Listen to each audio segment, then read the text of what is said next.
Alright, for starters, I want to show you something that's ridiculously interesting. That if you don't believe in the 8's, then here you go. 1776. Crap. 17, yeah, that's right. 76. The nation's birth, right? Divided by 2. Oh, it's 888. So 888 plus 888 is 1776.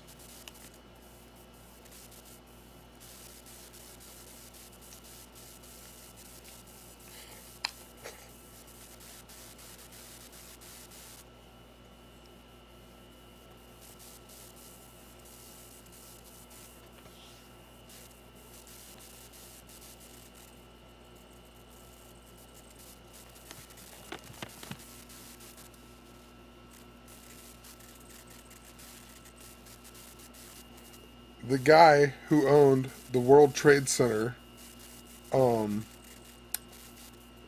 the day September 11th happened, he was actually supposed to have a meeting.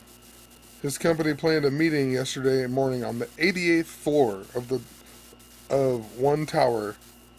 The meeting was canceled Monday night because one participant could not attend. Really? The 88th floor?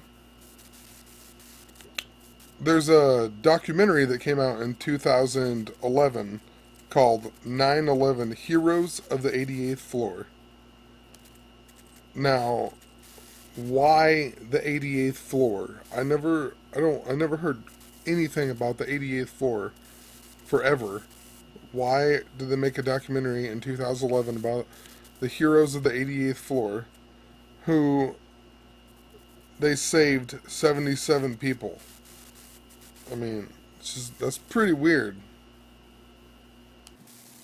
Okay, and since May 2002, there have been 620 detainees from Guantanamo Bay uh, that have been transferred. 532 of them happened during the Bush administration, and 88 of them happened during the Obama administration. You still think I'm crazy? I know other people have posted this, but I want people that I know personally to see this because they won't go watch it if I don't post it. But, literally, Hillary Clinton's new book, here's the date of this article, but her new book this year is called Hard Choices. And in the book, there's 88 choices. Alright, also this year, um, it was actually on June 3rd. This article is just a day later. But on June 3rd, Dr. Dre bought Tom Brady and Giselle Bundchen's mansion. Now, what do you get when you Tom Brady Bunchkins, the Brady Bunch, right? Interesting thing here, considering that Alice from the Brady Bunch died this year, 2 days before Dr. Dre bought that house, at the age of 88. And her picture here shows it from 1973. Another interesting thing is that, oh, how do you know Dr. Dre from? He was in the NWA and Straight Outta Compton, right? That's where you know him from? Straight Outta Compton. Look when it was released. August 8th of 1988. Literally, 8/8 of 88. Seriously, think about it.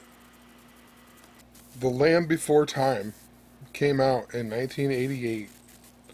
The girl who voiced Ducky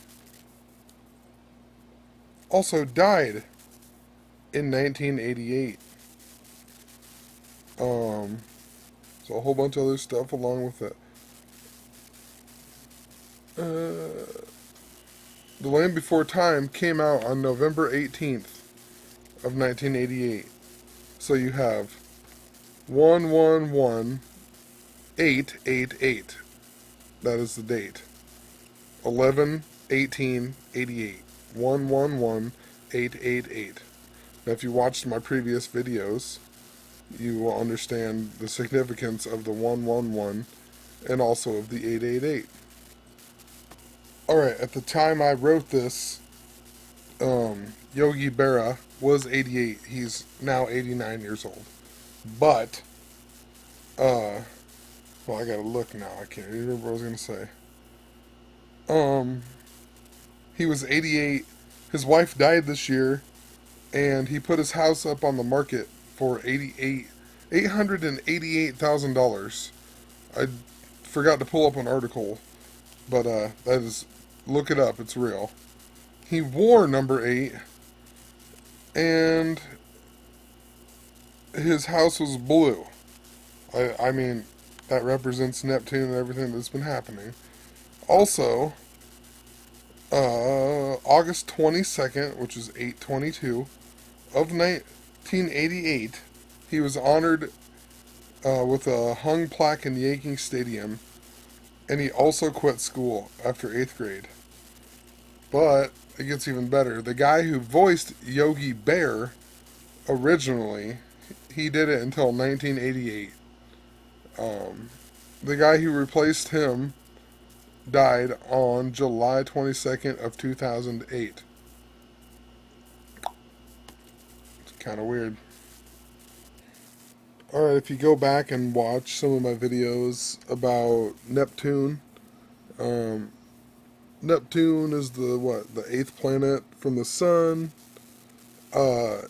Neptune was also the same as Poseidon, and he had the trident, and the trident has to do with a whole bunch of things like the Malaysian airline that was lost.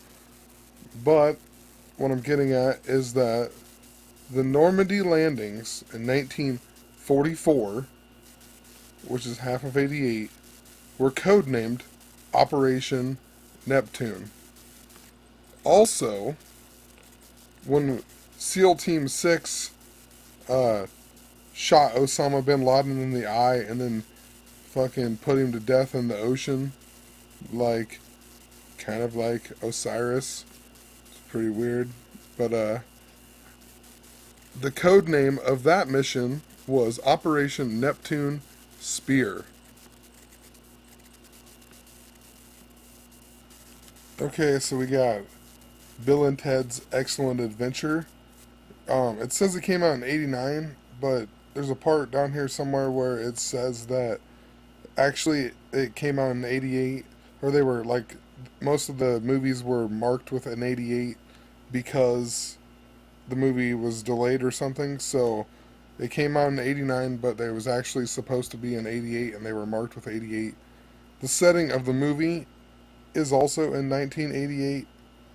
They go back and they go back in time and they pick up 8 people from the past.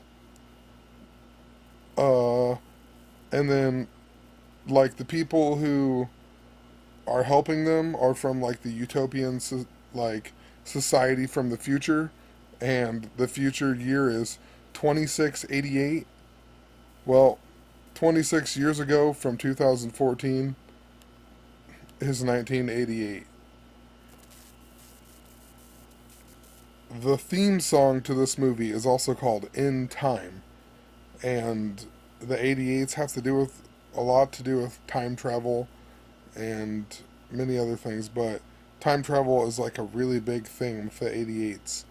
Uh, and it's weird that they go to the Circle K store, and if you look up Circle K, I mean it has a lot to do with like the Ku Klux Klan. There's a lot of symbolism behind the Circle K. Actually, I've actually seen a lot of K's lately in a lot of things, like Kauffman Stadium. It's called the K Stadium. Uh, I think there's a, what is it? There is a Hyvee commercial that talks about something to do with the letter K. Can't even remember. But there's a whole bunch of things I've seen lately with the letter K. Another great example of how it has to 88s have to do with time travel is Back to the Future. Why does the car have to go 88 miles an hour to go back in time or to the future or whatever? Why 88 miles an hour? That's pretty weird. I mean, and also, uh, the date that they do go back to is November 5th, 1955. And that date is also in two other time travel movies. Um, but I mean, once again, why 88 miles an hour? Okay, what about um, Wednesday? Wednesday is actually named after the god Odin, or Odin, or Mercury is the same god, basically. It says it down here. So Wednesday is actually Odin, named after Odin, and Thursday is actually named after Thor. Thor's Day, and you can look that up. It's true. Thor is actually Odin's son, but what I'm trying to get at is that Mercury, the planet, has an orbital period of 88 days. Also, the the blood moon that I talked about in a previous video is on October 8th of this year, so in 1 week. And in 1 week, October 8th is on a Wednesday. Alright, not too. They discovered who the real Jack the Ripper was. He murdered a bunch of people back in 1888 in England. And they discovered him and said that it was this guy, Aaron Kosminski. And look when he was born. September 11th. Weird. What about Iron Butterfly? Their album is an 8. Inagata Davida. Nobody knows what that means, right? Well, if you do some research, Vita means to know or knowledge and wisdom, and Gata is a system of social class used by the Gadeo people and Oroma males of Ethiopia. It consists of 11 classes, each going for 8 years, and each with different responsibilities. So, if you did all that, I mean, the 11 classes for 8 years, that would be 88 years. So basically, if you were in a Gata Davida, you would be in a social class or system of knowledge or wisdom. So that song is basically, to me, is about being in the elite and knowing secret shit. It's crazy. It's crazy that, I mean, I wonder why the song is so long, Anyway, don't even know what else to say about that because it's just ridiculous. Remember the TV show Quantum Leap? And it had Sam Beckett was the star, or that was his character's name. Well, if you look at the backstory of Sam Beckett, and it was all about he was traveling back in time trying to leap to his original time again. It was a quantum experience or whatever, experiment. But he was born on August 8th of 1953. I don't even know what that is. 40, 47, 57, 61 years ago, I think. But anyway, it also says, as a child, he had two cats named Donner and Blitzen, but he never had a dog. Now, originally, so Donner and Blitzen, we all know, are reindeer. Originally, uh, there was only 8 reindeer, and and the whole thing of Christmas had to do with Odin. Once So there were actually only 8 original reindeer, and it had to do with Odin and Sleipnir, his 8-legged horse. But then Rudolph came along in like 1939 or whatever. Um, the last thing that I want everyone to see is that the infinity symbol is an 8. It's an 8 sideways, basically. It it represents freaking. I mean, it's the we're all trapped in time. This is like the loop that we're trapped in. It's just reincarnation has to deal with this. Like it's a never-ending thing. It's a figure 8, you know. Um, what's interesting is that the symbol that is everyone says is the Jesus fish. It also looks like like he broke the infinity. Like Jesus actually broke the time loop that we're trapped in. It's just definitely something to think about and to maybe do a little more research into. But I'm gonna stop this video because it's like 5:30 in the morning and I gotta go to bed soon. But anyway, thanks for listening. I'm gonna keep posting them. There's so much information.